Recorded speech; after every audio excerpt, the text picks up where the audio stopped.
Hello there and welcome to the Centre for Independent Studies. My name is Tom Switzer and I'm the Executive Director here at CIS. Now, for those of you tuning in who aren't familiar with CIS, we're a public policy research organisation. We've been around since 1976. We're primarily focused on domestic affairs, and in coming months, we're especially interested in promoting what we think is a sound, productivity-enhancing economic reform agenda that will help Australia emerge stronger from the coronavirus crisis. This will be our first recession in nearly 3 decades, so we want to put in place sound policies that sharpen incentives to create wealth and invest in our country's future growth and prosperity. But foreign policy is also a big issue for CIS, and COVID-19 has affected our place in the world insofar as it has drastically raised tensions between China and the West. Of course, China is our largest trade partner.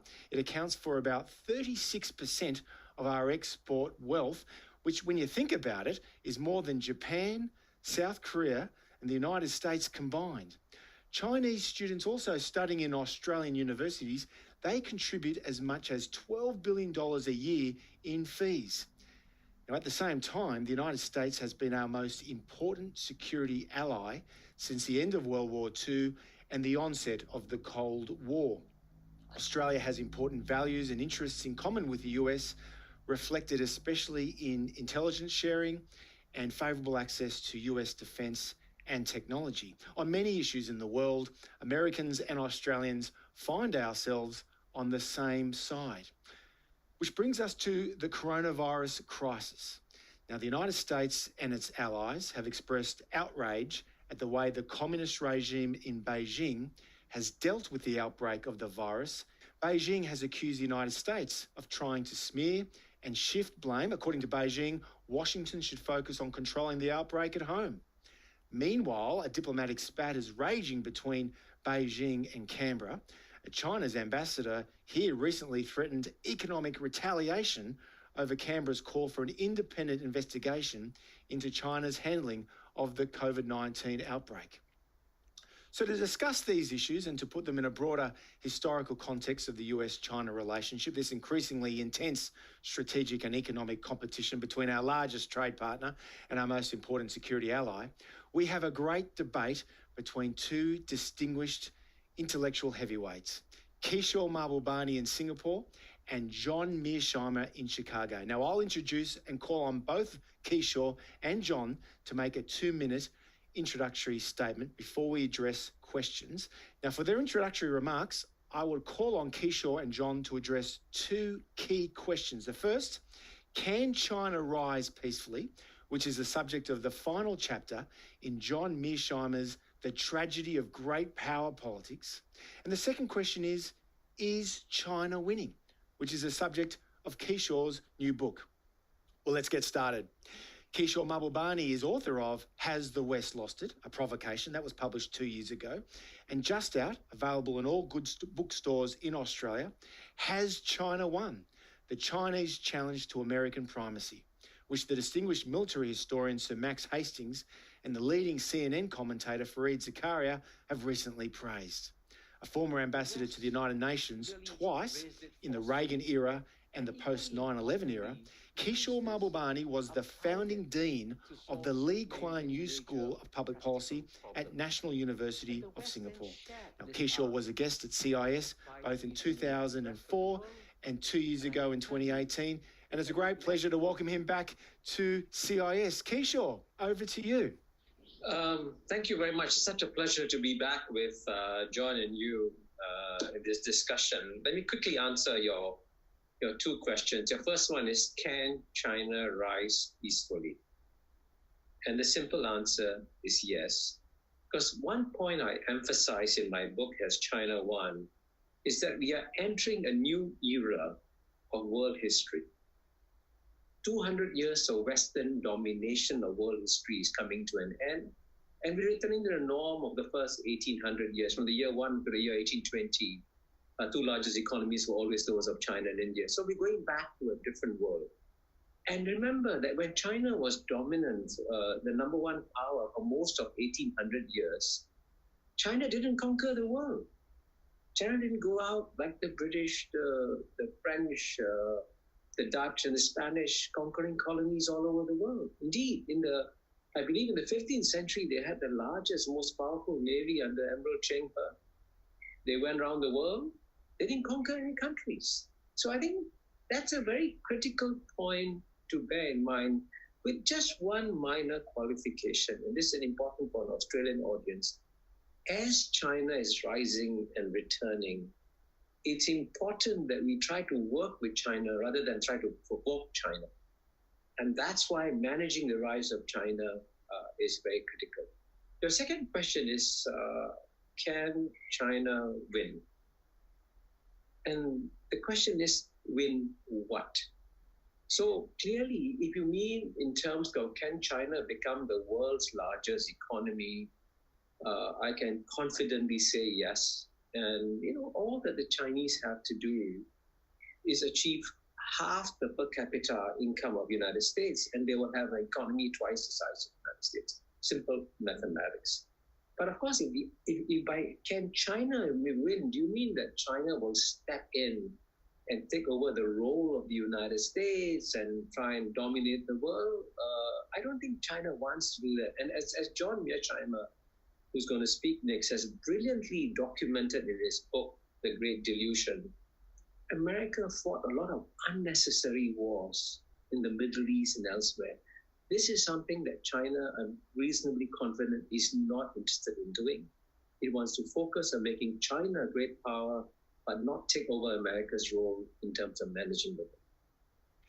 Kishore, thank you. And over to John Mearsheimer. Now, John is the author of The Great Delusion, Liberal Dreams and International Realities. It was published last year by Yale University Press.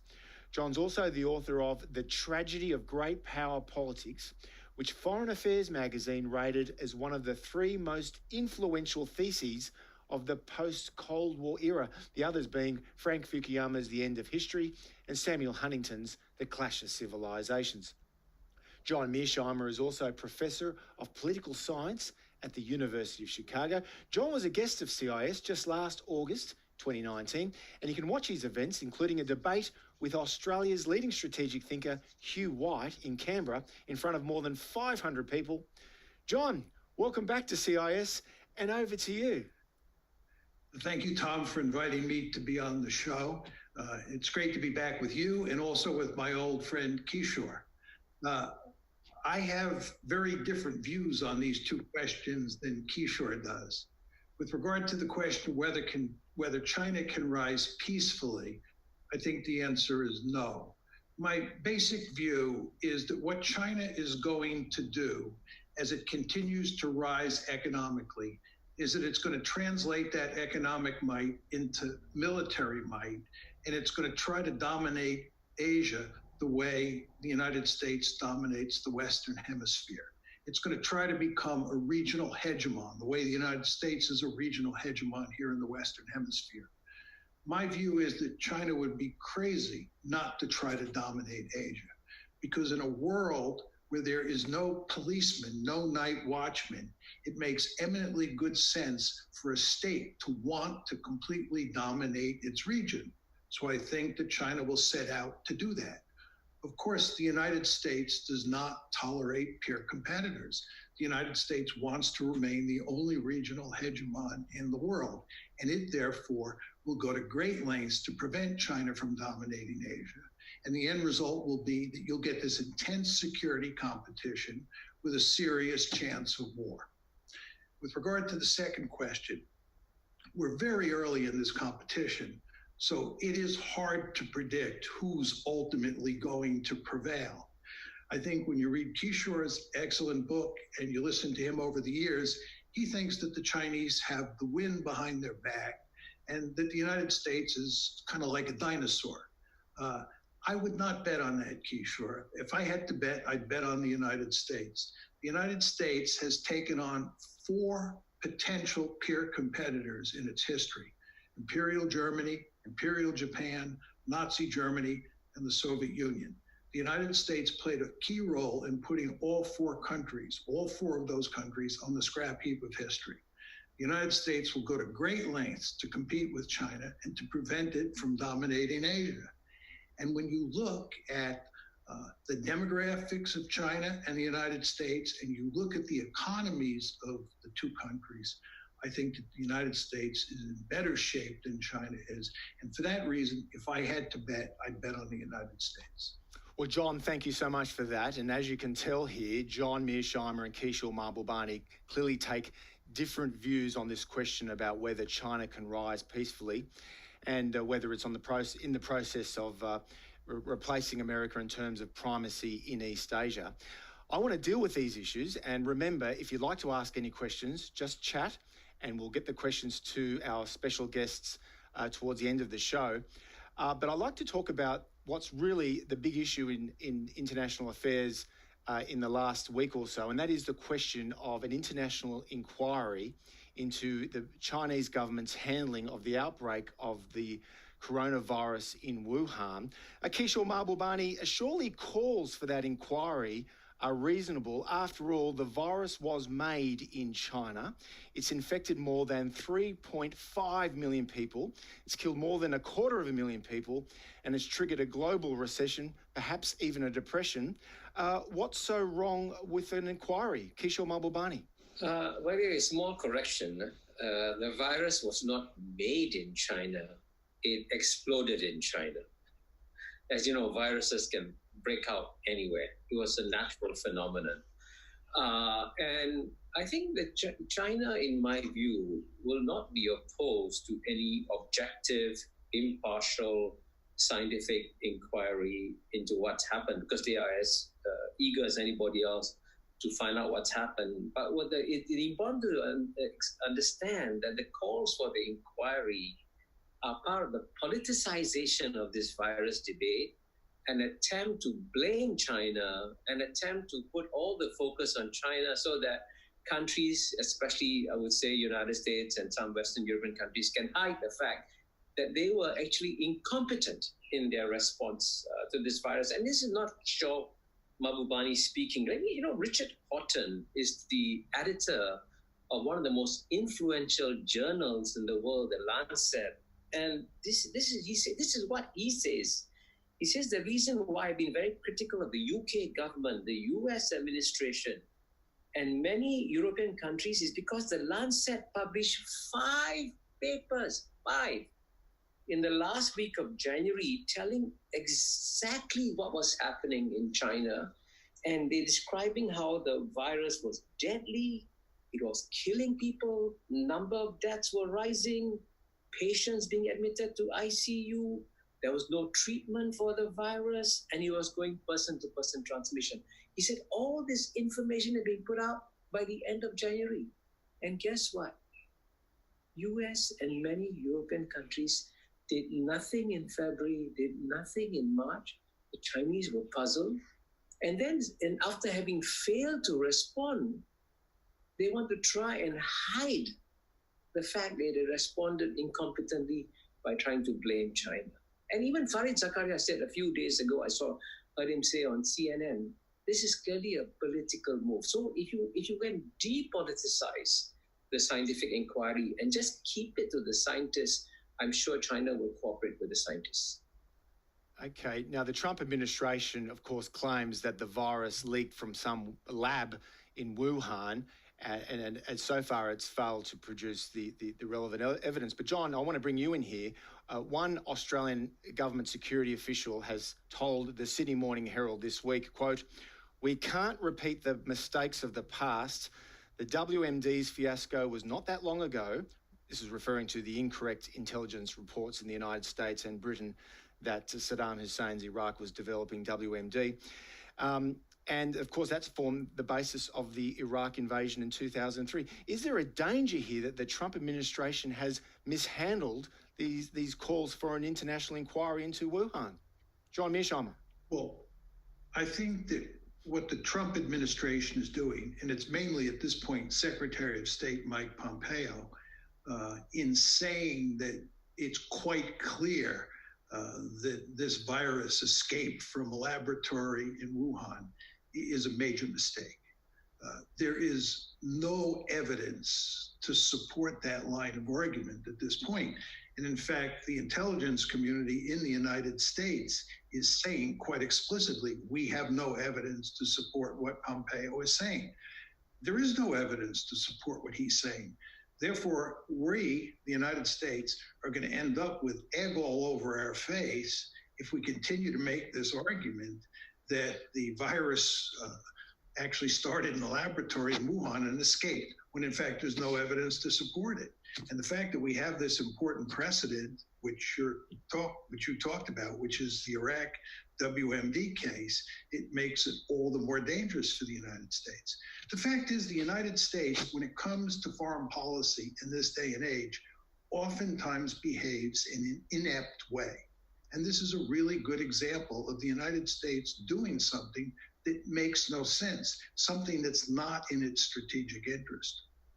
Well, where does all this put Australia? Because in the last 2 weeks, our Prime Minister and Foreign Minister have been vocally leading international efforts to call for an inquiry. And shortly after, I think the Prime Minister made a call for an international inquiry, the Chinese ambassador in Canberra, he hinted that Beijing might boycott Australia. He said, persist with the inquiry, essentially. This is what he warned, quote, ordinary people in China might ask, why should we drink Australian wine? Why eat Australian beef? Now, far from killing the inquiry, all it's done is just infuriate both sides of federal politics. It's one of the few areas where the coalition government and the Labor opposition agree. They're both united against China on this. Kishore Mahbubani, surely China's so-called wolf warrior diplomacy, that's no way to win allies to its cause. Kishore. Well, Tom, I'll try to speak to you as a friend of Australia. At the same time, I'm aware of how politically charged the atmosphere in Australia is, how strong the feelings against China are, and so it's very difficult now to speak out, frankly, on these things. But as a friend of Australia, I think it's important for Australians to grasp a few critical points. Number one, as I said, the era of Western domination of world history is over. And you're going to see the return of Asia. Now, Australia is not in Canada. Australia is in Asia. Now, as if all your neighbors have begun to carefully, gradually adjust to this new world that is emerging, and you insist on not changing or adapting to your new geopolitical environment, you will be creating problems for yourself. And, there's some iron laws of geopolitics. In fact, many of them are spelled out in John Mearsheimer's book, The Great Delusion. And I would say one of the iron laws of geopolitics is never pull the tail of a tiger. And at a time when the tiger is already angry and lots of people are throwing stones at this tiger, you decide at that point in time to pull the tail of the tiger. So there's some geopolitical wisdom in handling great powers carefully. This is, by the way, equally true of the United States too. If you're a neighbor of the United States, you just got to be careful in how you manage the United States. And as I think I read somewhere recently, John Mearsheimer saying in the book, how would the United States feel if suddenly the Russians came in and established bases in Mexico and in Canada? And John wisely said that, of course, the United States would get very upset. So every country, and I agree with John here, that every country will worry about what's happening in its neighborhood. So Australia has got to be aware it's in the neighborhood and has got to develop a certain degree of geopolitical sensitivity to this new environment. And so to put it very simply and very succinctly, Australia's got to reboot its entire strategic thinking and decide how it's going to adapt to a new world. Well, following on from that, Kishore, John Mearsheimer, I mean, doesn't Kishore have a point that we need to be geopolitically sensitive to the rising power of China? It is our largest trading partner. It accounts for nearly 40% of our export wealth. We are in Australia probably heading into our worst recession since certainly the Great Depression in the 1930s. Aren't we vulnerable to China's economic coercion? I mean, what can we do to push back against these kind of Chinese threats? Should we become more diplomatic and move slowly but surely into the Chinese sphere of influence?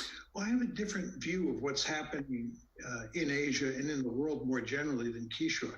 Kishore tends to see the situation in what I would call civilizational terms. He sounds a lot like Sam Huntington, right? He talks about Asia rising and the West declining.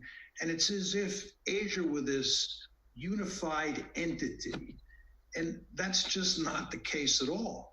The Japanese live in mortal fear of the Chinese, and both the Japanese and the Chinese, the last time I checked, are in Asia. The Indians are worried silly about the rise of China. So within Asia, you have all these cleavages, and you have a large number of countries in Asia that are economically tied to China in all sorts of ways, as you described Australia, but they also are strategically tied to the United States, and they're very fearful of China.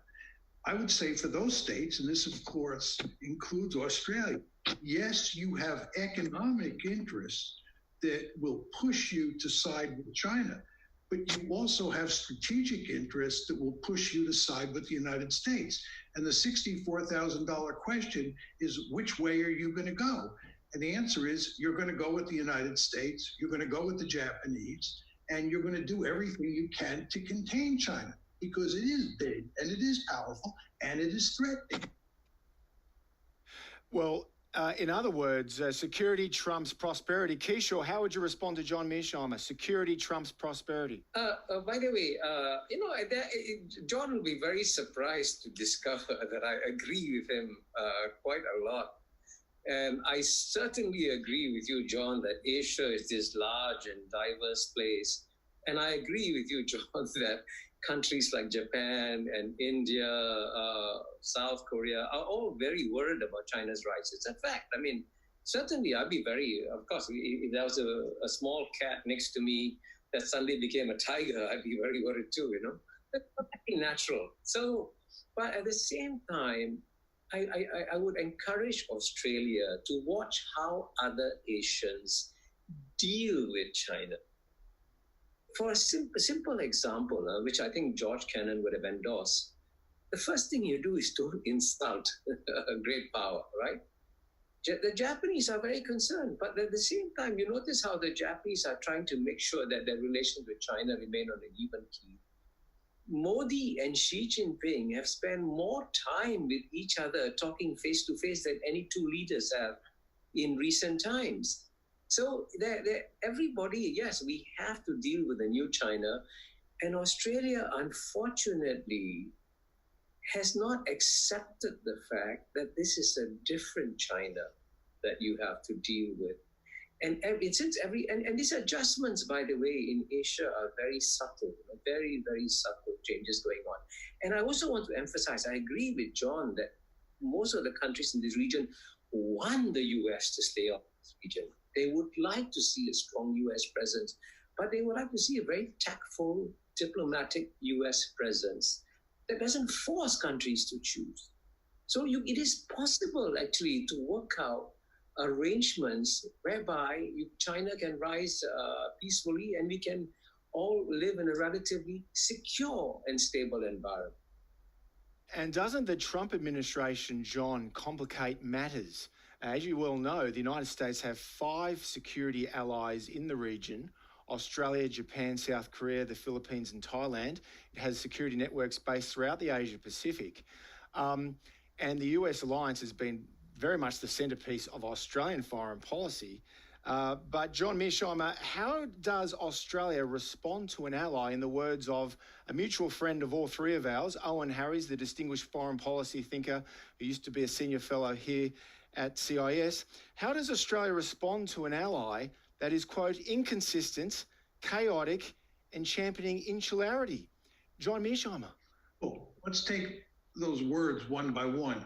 Championing insularity, that sort of implies isolationism, like the United States wants to leave the region. And I know from when I was in Australia in August of last year, this is August 2019, there are a number of Australian strategists who think the United States is not going to be there for Australia, that we're going home. That is not happening.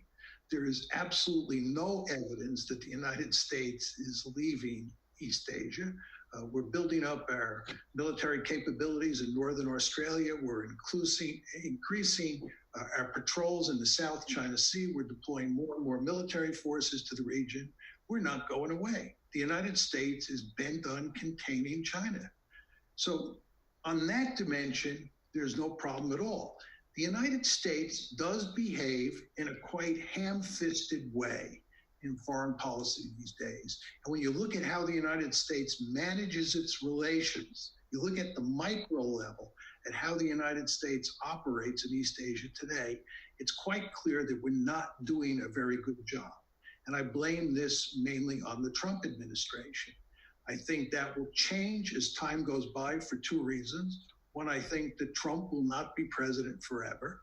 And number two, I think as the Chinese threat becomes greater and greater, it will give the United States more and more incentives to behave in strategically smart ways. The problem we face, Tom and Kishore, is that during the unipolar moment, we were so powerful compared to all the other states in the system that we could afford to behave in reckless ways, because there were no real consequences, because we were by far the most powerful great power in modern history. Well, that world has gone away. I think this is a point that Kishore and I agree on. With the rise of China, the United States is facing a potential peer competitor. And that will cause us, Tom, I think, to focus our mind. And we'll begin to behave better or smarter at the micro level. My guest is John Mearsheimer from the University of Chicago. He's the author of, among other books, The History of Great Power Politics, The Tragedy of Great Power Politics, published in 2001. A revised issue came out in 2014. And Kishore Mahbubani, who joins us from Singapore, he's the author of Is China Winning, or Has China Won? And that is available at all good bookstores later in the month.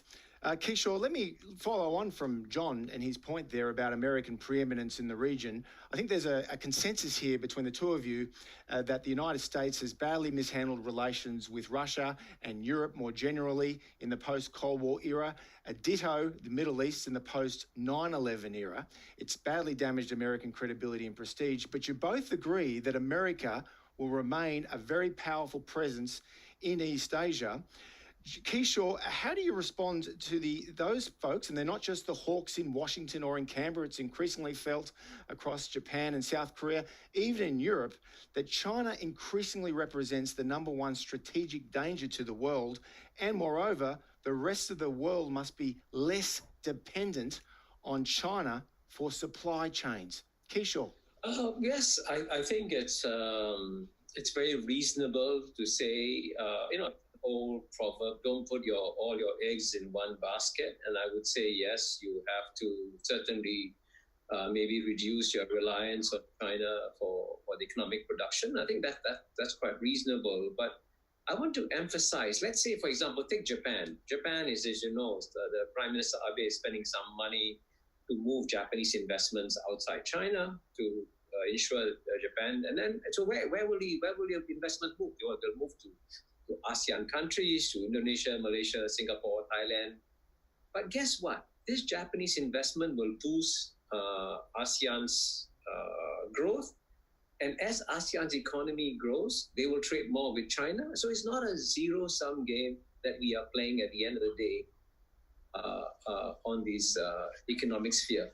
And here, I just want to come back to a critical point that John was making earlier about how you manage China in this transition process. And I actually want to recommend a book that John wrote called American Diplomacy with a New Forward. And, George Kennan gave very, very good advice. And John, correct me if I got the advice right, for how to manage China. Sorry, Kishore, I was just explaining for everyone that George Kennan, the intellectual architect of the Cold War doctrine of containment. Yep. That's right. So, just very quickly, 4 pieces of advice. Number one, your success will depend on your domestic spiritual vitality, what you do at home. Number 2, cultivate friends and allies. Number 3, don't insult the Soviet Union because you got to deal with the Soviet Union. Number 4, be humble. So, frankly, if the United States of America applied George Kennan's advice at the beginning of the Cold War in the management of China, we would have a very different world, and we could manage the rise of China in such a way that our interests, whatever you call your interests, are not necessarily jeopardized. You can actually find ways and means of working with each other, and that's what we should be striving to do. I'm not saying you should kowtow to China or jump at China's behest, but what you need to do is find intelligent ways and means of dealing with the new rising power. Well, John Mearsheimer, I mean, all the available public opinion polling evidence indicates that the Americans are increasingly anxious about China. Anti-China sentiments are rising. This is bipartisan, both Democrats and Republicans. Why can't America take Kishore's advice and be humble and be more sensitive about China's enhancing regional profile? John? Because the United States cannot tolerate a situation where any great power dominates all of Asia, or any great power dominates all of Europe. The United States has a rich history of contesting any country that tries to dominate its region of the world and become a peer competitor of the United States. From a realist point of view, and as you both know, I'm a realist par excellence. In an anarchic system where there's no higher authority, it's very important to be powerful. It's very important to be more powerful than the other states in the system because that's the best way to survive. The Chinese understand this intuitively. They understand it explicitly. They understand that during the century of national humiliation, the biggest problem was that they were weak. They didn't have much power. They intend to have lots of power. They want to dominate Asia, but we don't want them to dominate Asia. One thing that I think that Kishore and I disagree on is I think international politics is very much a zero-sum game.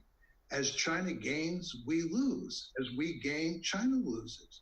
And this is one of the reasons I think the competition is so intense. Now, if I can just make one more point. Kishore, you keep talking about George Kennan. George Kennan was the father of containment. He was interested in containing the Soviet Union. I'm interested in containing China. George Kennan is at odds with you, and George Kennan and I are in the same bailiwick. Kishore Mahbubani. Well, I don't know. I mean, I'm sure you know him better than I do, but knowing him and his writings, he was also very shrewd and very realistic. As you know, he opposed the Iraq War that the U.S. blundered into, and I think if he was alive today, if he's a realist, and if you are a realist, you got to consider the first question is it realistic to think that you can contain China in the same way that you contain the Soviet Union? Because China is the exact opposite of the Soviet Union, because China actually you're absolutely right. The Chinese want to become strong and dominant.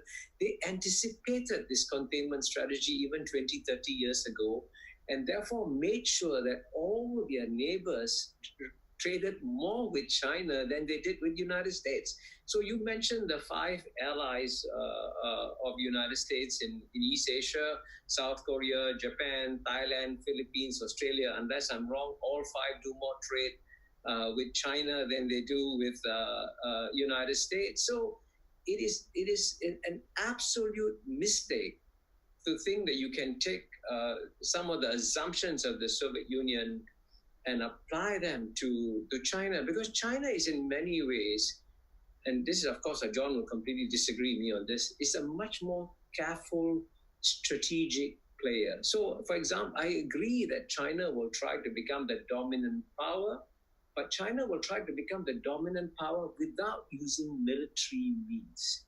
and Henry Kissinger in his book on China describes how the Chinese believe that the best way to win a war, as Sun Tzu said, is without fighting it. So the Chinese will become more assertive, their influence will grow.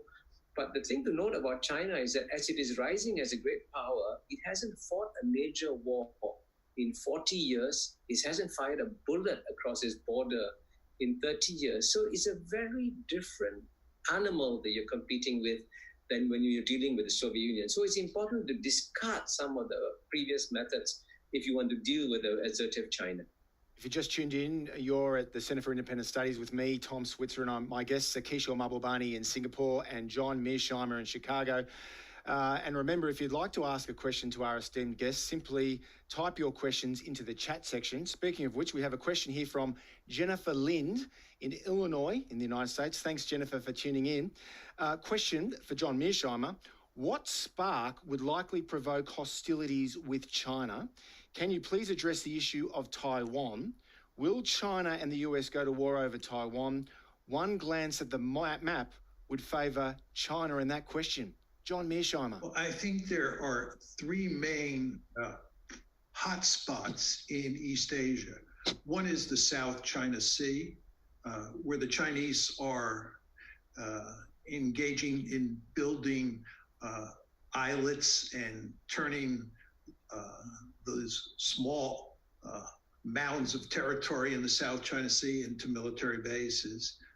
The second is Taiwan, and the third is the East China Sea, where there are these rocks that are contested between Japan on one side and China on the other. Those are the three hot spots in East Asia. I think the most likely place where you would get a war between the United States and China, where you would actually have shooting, is over the South China Sea. I think that it's also possible that you could have a war over those other two contingencies, one being Taiwan, two being the East China Sea. With regard to Taiwan, there's no question, as Jennifer said in her question, that Taiwan is physically very close to the Chinese mainland, and it is roughly 6,000 miles from the California coast. So as time goes by, it becomes more and more difficult for the United States to defend Taiwan. It's a very tough contingency. I think that if you look at the military balance in Asia, Tom, it favors the United States now, and this is true with regard to defending Taiwan. But as time goes by and China becomes economically and militarily more powerful, it becomes increasingly difficult for the United States to defend Taiwan, to fight a conflict in the South China Sea or the East China Sea. Yeah, Kishore, on that note, in Taiwan last January, the pro-independence leaning Democratic Progressive Party of President Tsai Ing-wen, it was returned overwhelming landslide election, 58% of the vote, which is just astonishing. And most people believe that was widely seen as a repudiation of Beijing. Shouldn't Beijing take into account the widespread views of the Taiwanese people when they address this question of Taiwan, formerly known as Formosa? Kishore. Well, to answer that question, you have to know the history of how Taiwan became separated from China. And earlier on, John referred to the century of humiliation that China suffered.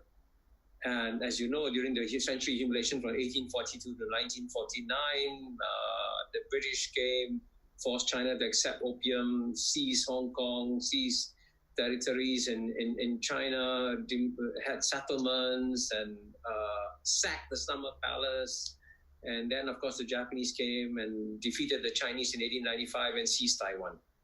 So Taiwan, the most important thing as far as the Chinese are concerned, is the last symbol of the century of humiliation that China has suffered.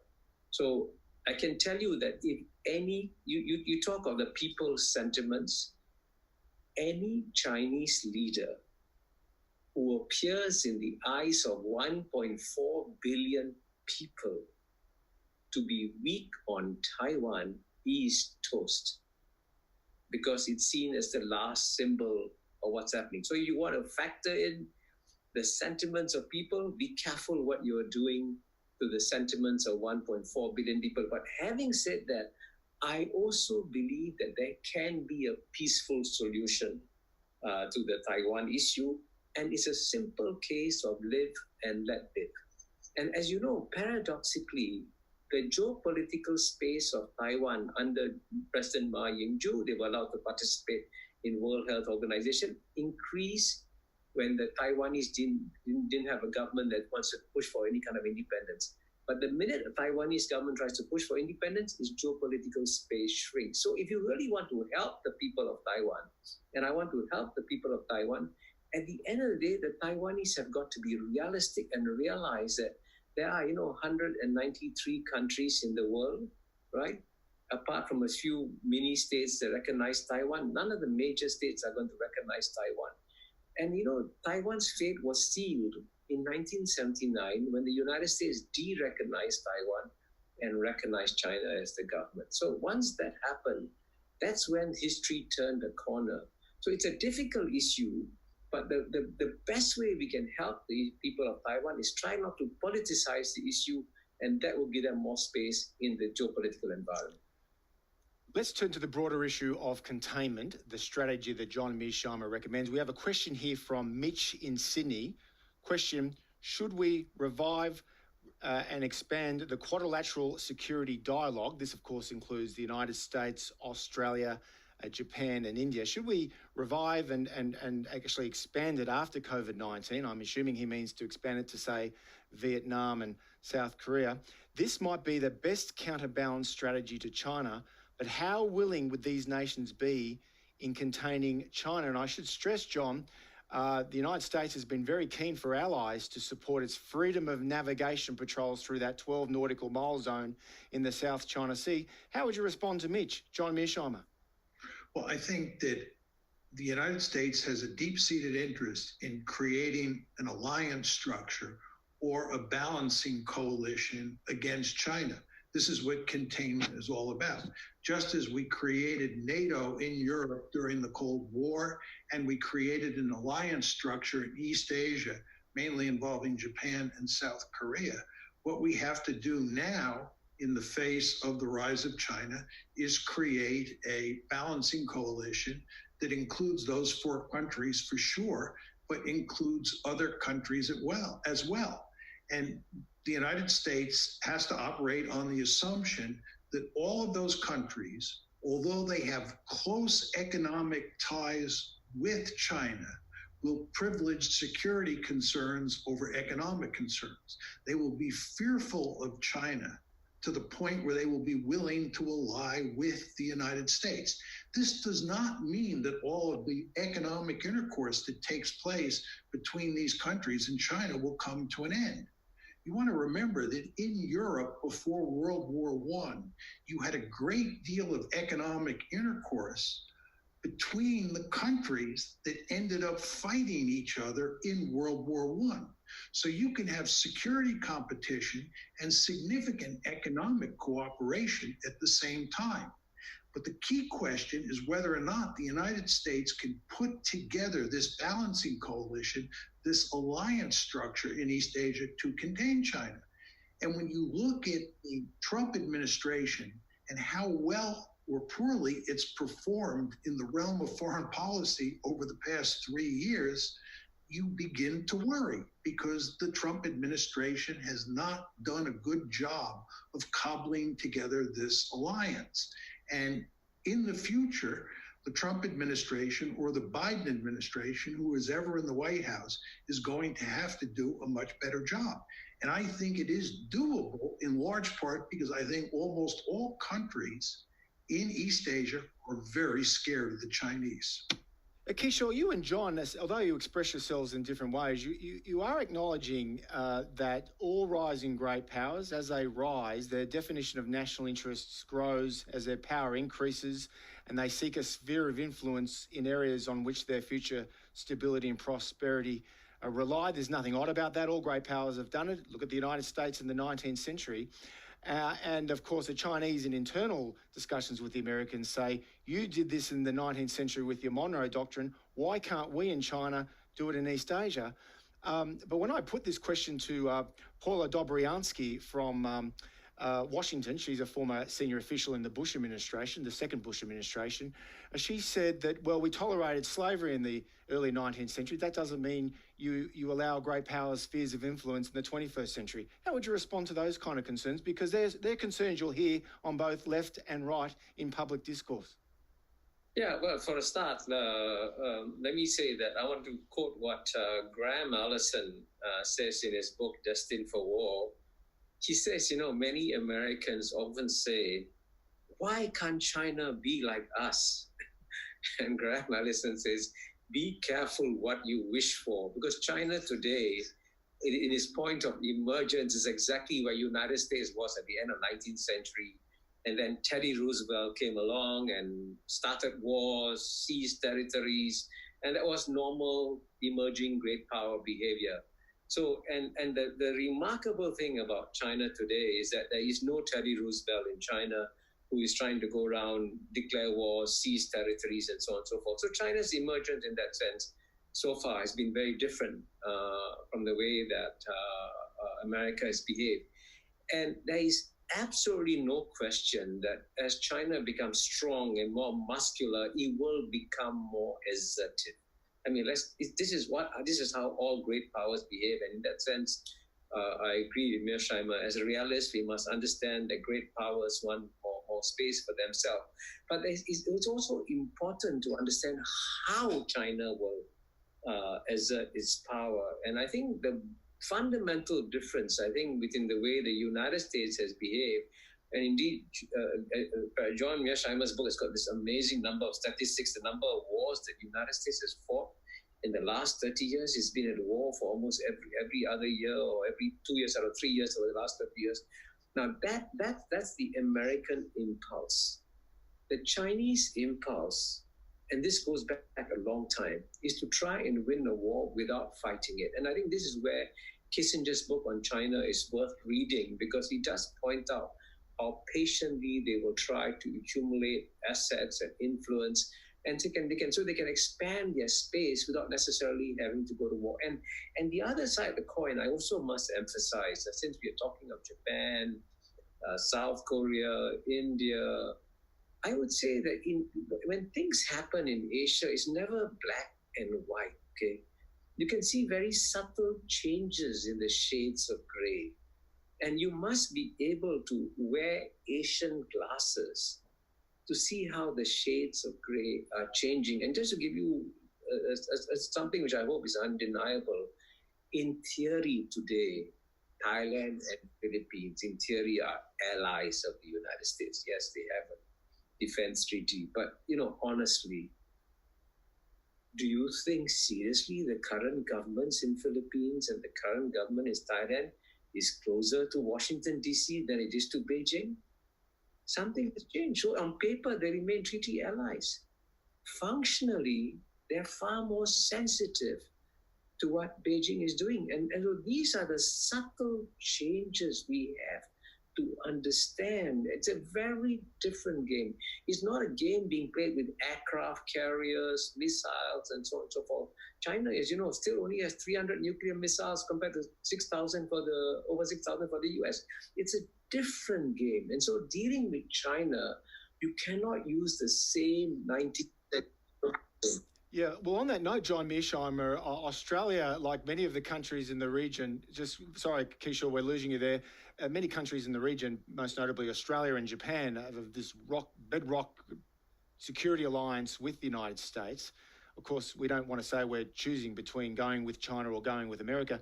But as a supporter of a containment strategy led by the United States and East Asia, how worried are you, John Mearsheimer, by Kishore Mahbubani's point that US allies like the Philippines and Thailand are getting very cozy with Beijing, so much so that Thailand, I understand, is even buying Chinese submarines? John Mearsheimer. Well, I think what's happening with the Philippines is worrisome. And I think the United States has not done a good job of wooing the Filipinos away from China and from forming closer relations with the Chinese. I think with regard to countries like Australia, Japan, South Korea, India, there's no major problem. I think there are a number of cases. Thailand is another one where the United States is going to have to get much more sophisticated in dealing with those countries to keep those countries in America's orbit and outside of China's orbit. If I could just say one thing just on Kishore, in his notion of putting on Asian glasses, and this idea that Asians are part of this culture that thinks about the world differently than we Westerners do. It's a view that I don't share at all. And I would just note to you, Kishore, that when I go to China, which I do quite frequently, I feel intellectually much more at home in China than I do in the United States. The Chinese are my kind of people because the Chinese are really to the core. So I don't have this sense that the Chinese reject realism and have this Confucian or very esoteric Asian way of doing business.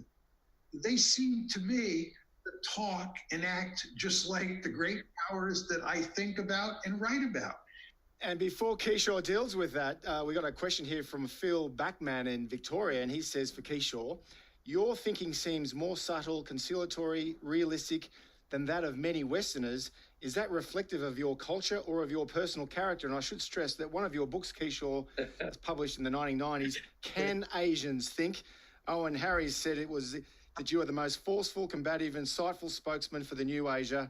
How would you respond to John Mearsheimer there, Kishore? No, actually, I'm not surprised at all that John feels very much at home in China, because the Chinese think very strategically and think very long term, and actually would agree with John quite a bit.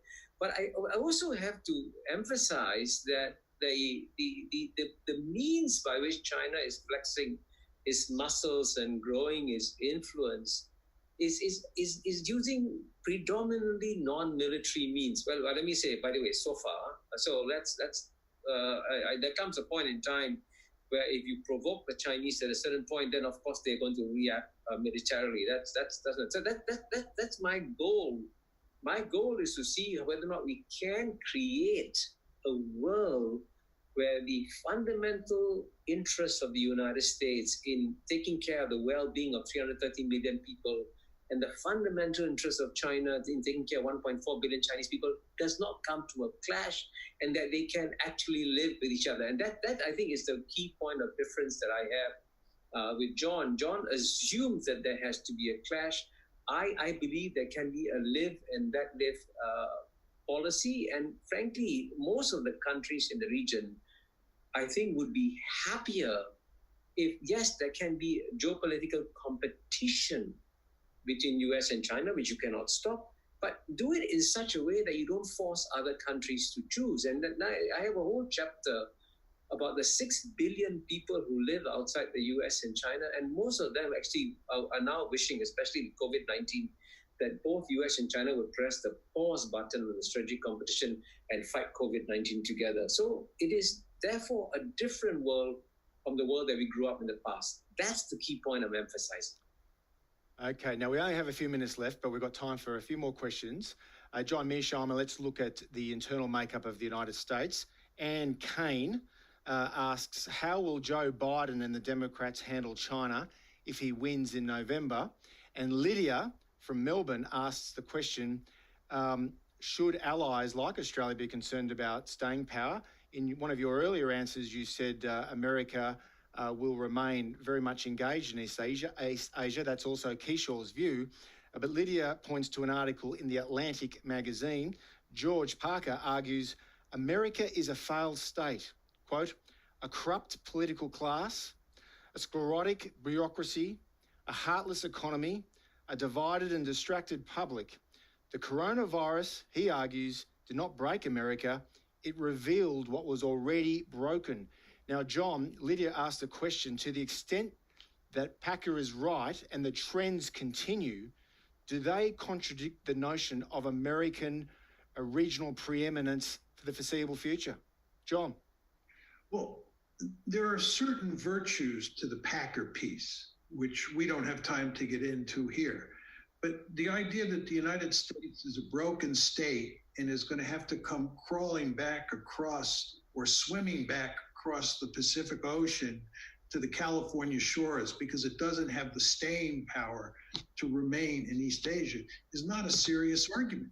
We are an incredibly rich country. We have incredibly ambitious foreign policy goals.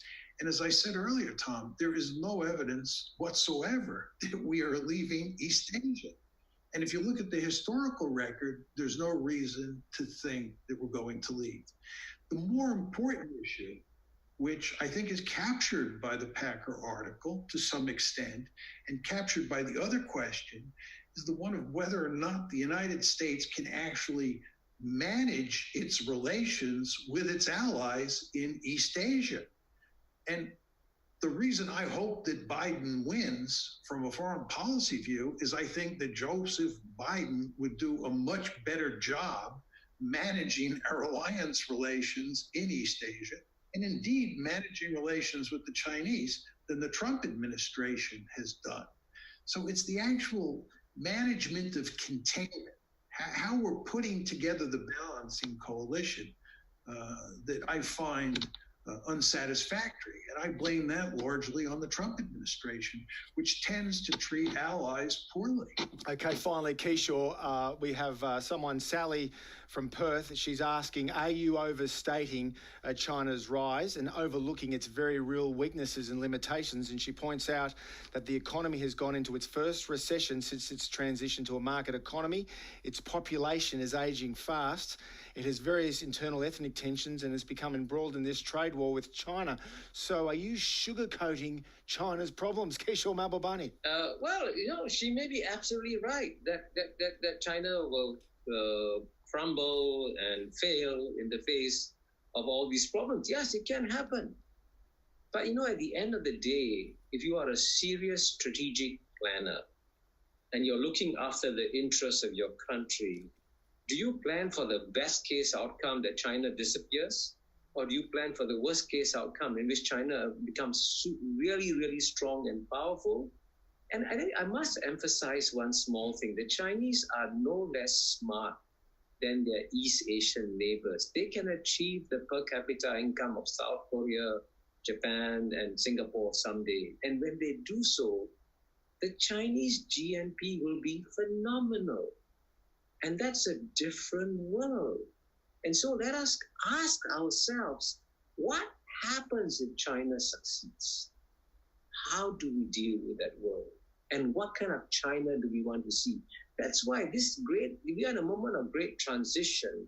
What I'm advocating is a wiser way of managing China that avoids pulling its tail and saying, hey, we now have to deal with the new reality. Let's try to make sure we can preserve our interests and keep enough space. And also, by the way, as I emphasized, keep the United States in the region, not throw it out. So let's work together to create a peaceful and stable outcome. And in that sense, I'm an optimist. It can be done.